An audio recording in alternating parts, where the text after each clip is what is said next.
Hello, Brooke. Today I want to talk to you about cognitive overload. I want to ask you, what is it? Where do we see it? And how do we tackle it? Sure. So cognitive load is essentially just the number of working memory resources that we have. So when you have cognitive overload, by definition, it's a situation where one is given too much information at once or too many simultaneous tasks, resulting in not being able to perform or process the information as it would otherwise happen. So I see it very often in decision making with ADHDers. And in the technology of the COVID era, we have back to back to back Zoom meetings. And one thing that I notice on Zoom compared to an in-person meeting is we look at ourselves all the time. Do we look good?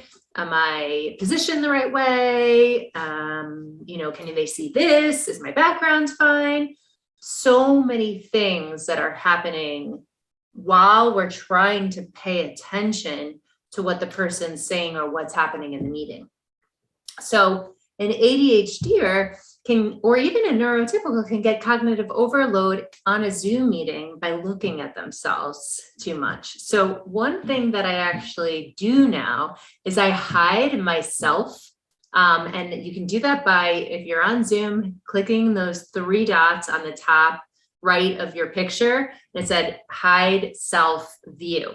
So this way I'm just looking at you. I have no idea how I look. And if you think about it, in-person meetings, you have no idea how you look either. So you're just in the meeting.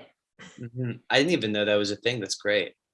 Yeah, absolutely. So that analysis paralysis of how do I look? Should I look the right way? It interferes with us getting the information that we need to absorb.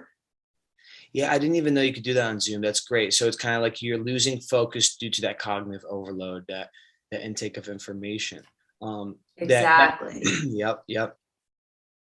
That working memory. I mean, like I feel like cognitive overload in decision making, especially, affects your working memory, which is you intake information, you link it with other information you already know, and then you create a behavioral response based on that information, and you want to focus on it. So working memory in general is an area that many individuals with ADHD struggle with. So like to bear a cognitive load when it's strictly on working memory, and now you have all this extraneous information that you're thinking about in this analysis paralysis, this decision making fatigue, that all can add to the cognitive overload. 100%.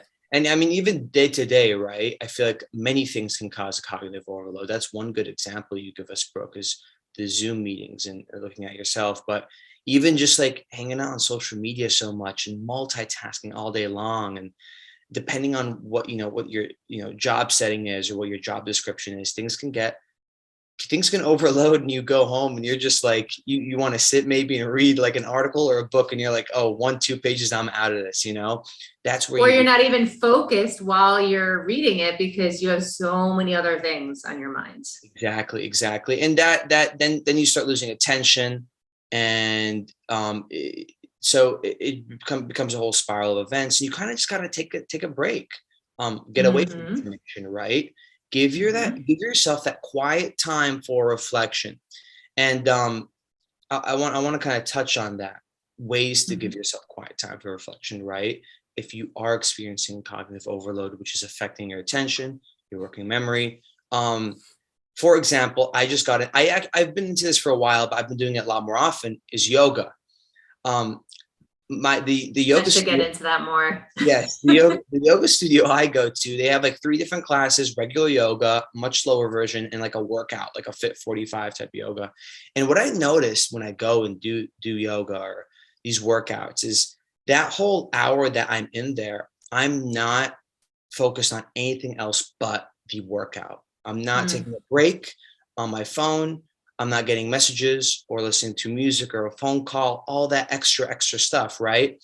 And I noticed if I were to go to the gym, for example, I would hang out on my phone, kind of scroll through Twitter between my breaks and between sets and reps. And I kind of really, really, really appreciate that. Appreciate that break from the phone for an hour.